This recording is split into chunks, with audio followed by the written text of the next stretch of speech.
Back, Rob. How you doing? Doing great today. How are you, Al? I'm doing great. It's great to talk with you. We've been going back and forth recently about workforce planning and how organizations, if they want qualified young talent, that they're going to have to recruit much earlier than they think. So, if you would, please introduce yourself and what we're going to be talking about today. Great. My name's Rob Sentz. I've worked in the world of, I think, talent acquisition, education, workforce development, and all that good stuff. Really kind of labor market insights for the past 15 years or so. And I've worked with my friends at Tallo for, I guess, midway last year. And one of the things we've been looking at is some research that goes into the demographic drought, but more importantly, what we can do about it and how important it is to reach out to early talent. So we've been working pretty hard to, we've done, Tallo did a survey of 48,000 people, young people, high school and college age students, to better understand what it would take to get to them and what they're looking for. And really, this is just driving the best way to connect to them. Yeah. Well, we'll to get into the research in a little bit, but I want to start with your background a little bit and set the Yep. context because you were at MZ for many years. You were chief innovation officer there, so you looked at where the world was going with regards to matching educational experiences with what employer needs were, and even beyond that, what certain regions within the country were requiring, where their economic development boards were putting their energy. So can you talk about the system that these young people are in and that organizations are recruiting in? Yeah. In a lot of ways, the system is, well, it's nuanced, complicated, and sort of vast. And if we think about systems, you typically think about habits, right? What's your habit to go to school? When you graduate high school, what's your habit? And when we think about a habit, if you want to take a picture of your kids, for instance, your habit would be you pick up your phone and you take a picture of your kids. Yeah. Or if you want a piece of toast, you go grab something out of the pantry and put it in the toaster.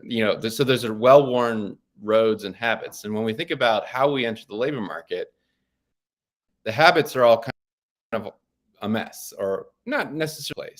How do you figure out what you want to do with your life?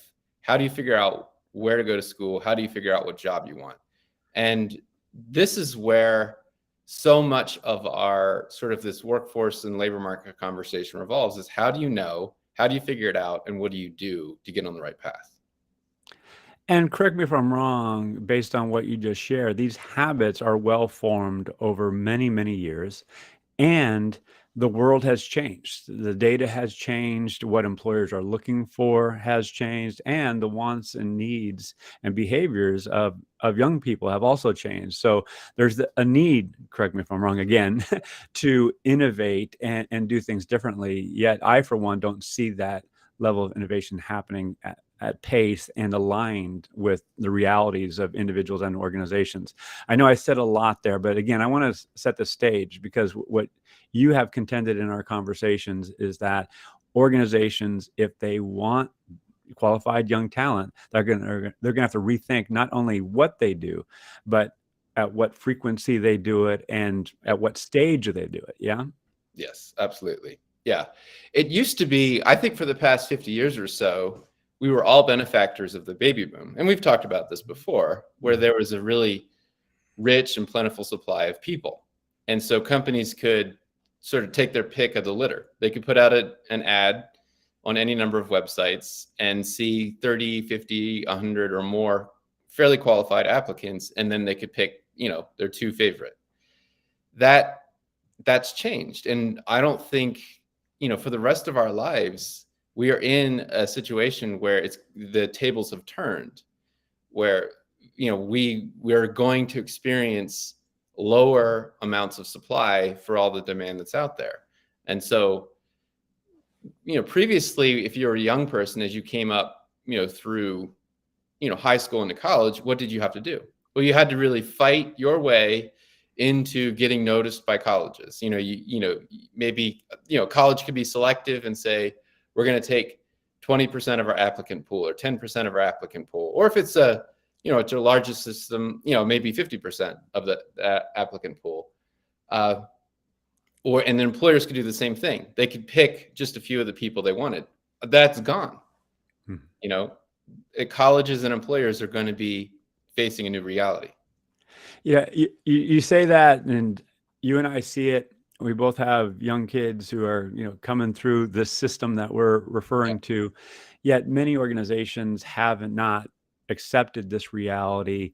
They might have cognitively in their own minds, but systematically the organizations haven't responded in line with what we're talking about here. And so you all have done some research on this topic, and you've created an early talent playbook. I actually want to bring it up, if that's all right, and just show our viewers, what this looks like and what the webpage is all about. And you can go here and download the report. Correct me if I'm wrong. If I say correct me if I'm wrong again, will you kick me in the shins? But you can see here that there's research, there's statistics that, Rob, I'm sure is going to get into. So with this as staging, Rob, what are your thoughts on, what organizations need to do to respond more effectively to this reality? Yeah. So I think a key thing here is, the first thing is just to understand the situation we're in, right? So the first thing we do in the report is, set the stage for what we're dealing with. And some of this relates back to, the great work that MZ's done. My colleague, Ron Hetrick, wrote the prologue for the paper. And what you need to understand is, if you look at the data, right? So we're in a global labor shortage of about 85 million people, by 2030. So this is from Korn Ferry. And they made these predictions, years ago. And if you think about what they were predicting, they had no idea that we were about to do the pandemic thing, for a good couple of years. And that has set birth rates globally back significantly. Even in the US, probably there were 600,000 to 1 million fewer births than we should have had because of that. So by 2030, there's going to be a global shortage of labor of 85 million people. Today, Manpower says 70% of companies or more are having a hard time filling their vacancies. And I think this is the most staggering stat here. Almost every nation is forecast to have a shrinking population by the end of the century, and 23 nations will see their populations halve by 2100, right? So, you think about countries like Spain or Japan, it'll be rare by 2100 to meet anybody from those countries, just because their populations are crashing. And so when we think about that, and that's a hard thing to talk about, we don't grasp the full impact of that right now. Our population is still growing slightly here in the States, but it's sort of like a roller coaster. It's peaking and it's going to start to go down, and there's not much we can do to reverse it. So then the conversation turns to, what do we do about it? And most of those things revolve around, first getting older workers to come back. And there's a big effort on that right now, right? A lot of baby boomers have started to leave the market. And if you're 58 or 59 years old, you still definitely have a lot of good working years left. And so companies are thinking about, how do you get some of those people to come back? The second thing you can do is attract more foreign labor, immigrants. And so that's a big thing, that a lot of folks are focused on.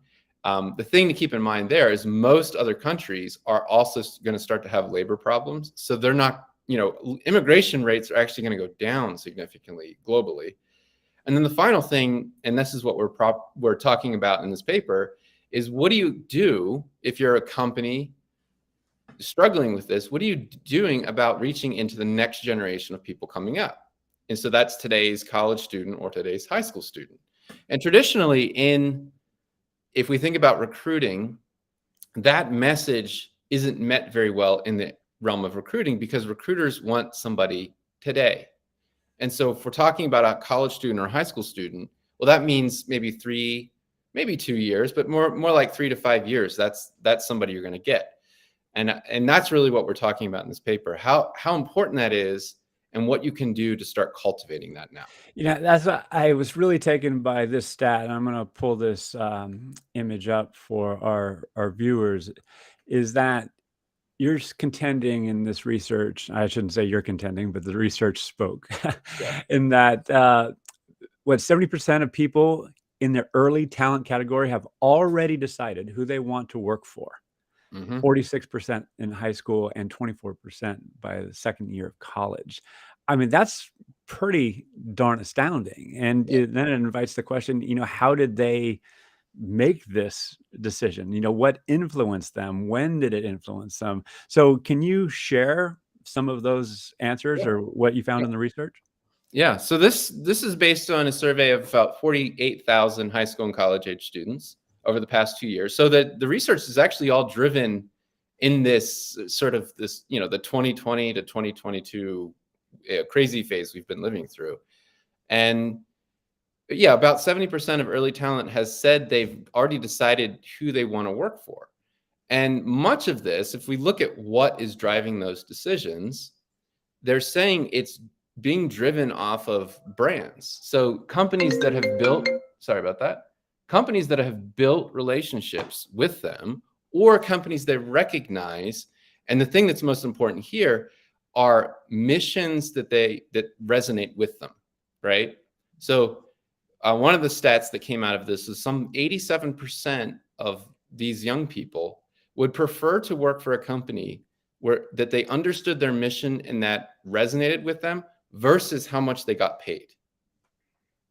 Right? So brand or branding is the thing that people recognize and they select it. They say that seems like a great company. And whether it's, something like a Netflix or a Apple or something that's really in their daily life, they're looking beyond just what that thing is to what it does, what it makes, all those types of things. And they want to get behind what companies are doing, what they're making, how they're serving.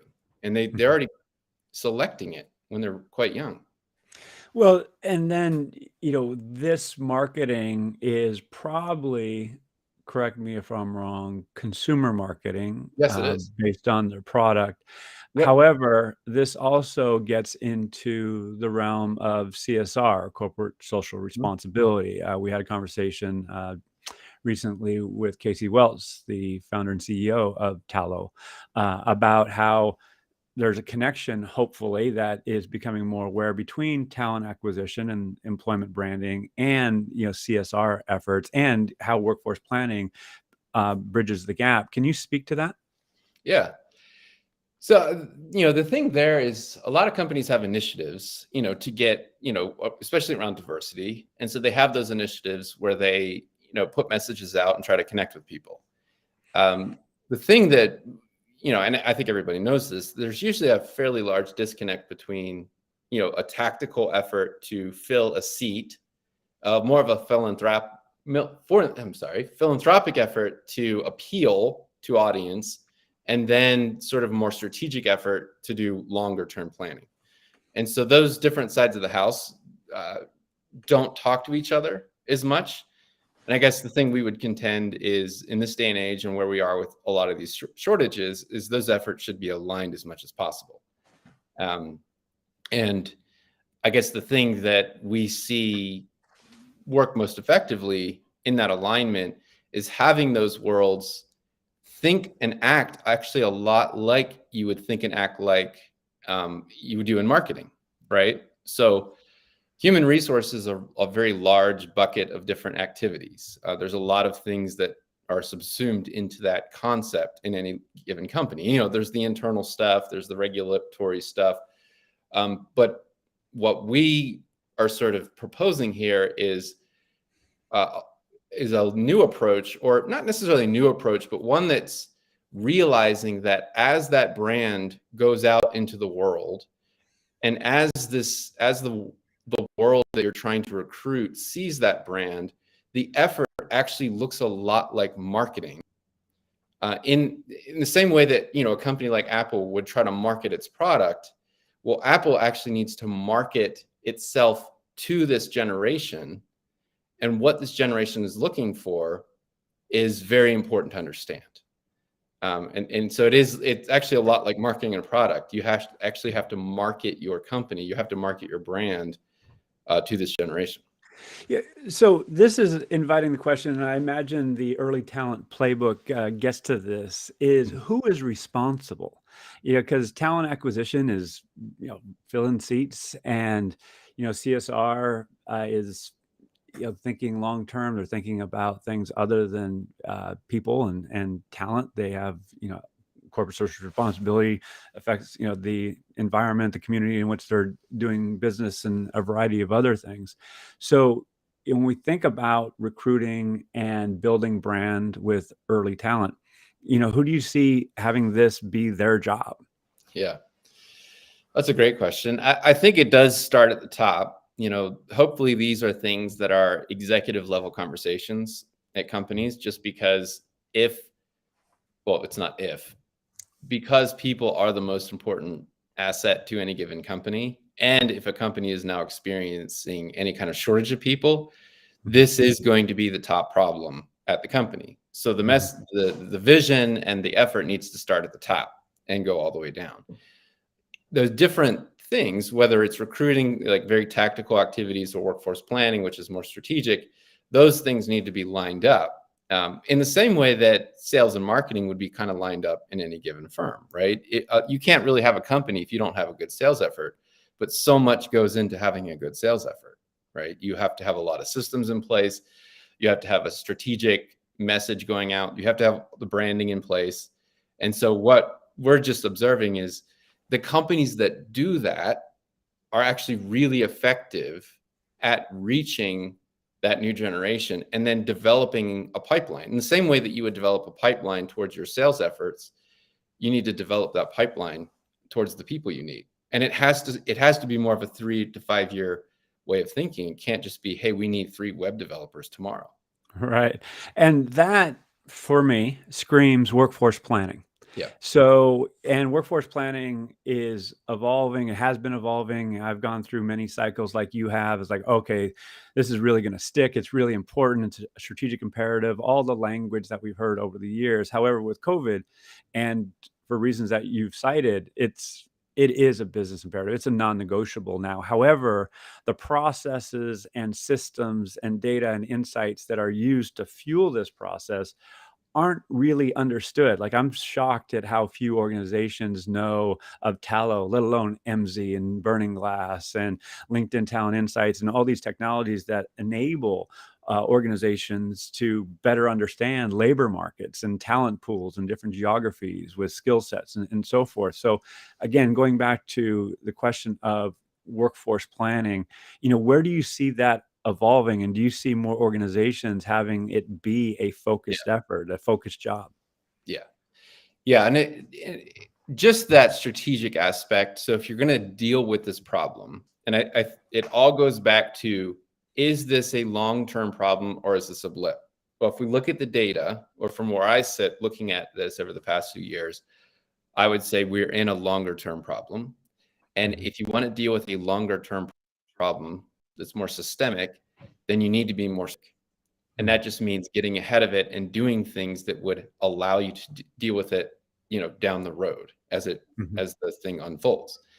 And, so I think workforce planning is a perfect place to do this work. And what we're observing is there's companies already doing this. I think over the weekend, the news out here in the Pacific Northwest was Alaska Airlines being able, having to cancel a bunch of flights. And the primary reason for that was, well, there's some weather stuff going on, but the bigger implication was they didn't have enough pilots, right?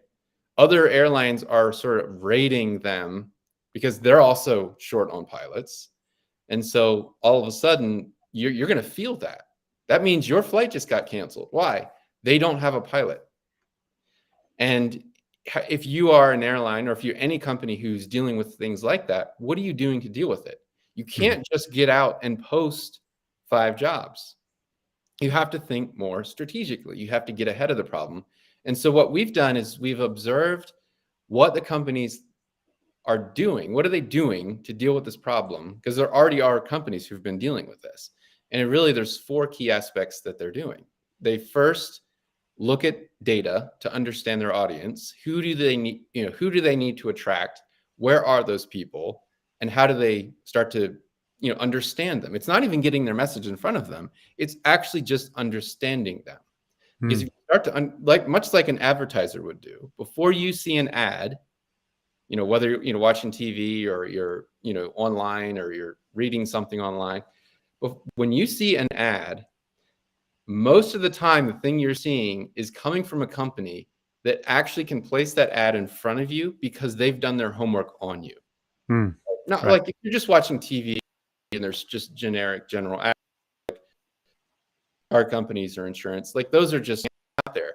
But in this day and age, companies can just very specifically target you. Let's say you are, you're an HR professional or of some sort, and there's some sort of HR tech out there. Well, those companies can target you specifically and get their message in front of you. Before they do that, they do their homework on what they need to say. So that's where a lot of these companies are starting. We have a niche group that we need to appeal to. Let's understand them. The second thing is getting that brand. A lot of it is branding. How do you begin to brand on this audience so that they recognize you, see you, and actually are interested in having a conversation, a relationship with you? And that is a funny thing to talk about in the context of HR or workforce planning, because that's not typically what they do. But that's the thing, as we think about the companies that have success in reversing this trend, that's actually a lot of what they're doing. Yeah, I just wanted to jump in right there. And by the way, if you're listening or watching, you can enter your questions or comments in the chat, and we can field them here. And one of the questions that jumps up for me is the fact that, I'm going to get relationships based on networking and the relationships that I have. But organizations, or individuals rather, are developing relationships consciously and unconsciously with organizations. Like I'm wearing Patagonia right here. I have my college roommate rose to the head of sustainability there after a 27-year career there.